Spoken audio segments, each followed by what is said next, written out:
بسم الله الرحمن الرحيم.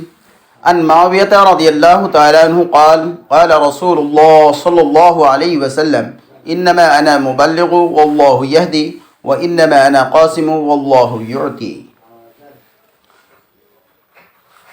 حضرت معاویہ رضی اللہ تعالی عنہ روایت کرتے ہیں کہ رسول اللہ صلی اللہ علیہ وسلم نے ارشاد فرمایا، میں تو اللہ تعالیٰ کا پیغام لوگوں تک پہنچانے والا ہوں اور ہدایت تو اللہ تعالیٰ ہی دیتے ہیں۔ میں تو مال تقسیم کرنے والا ہوں اور عطا کرنے والا تو اللہ تعالیٰ ہی ہے۔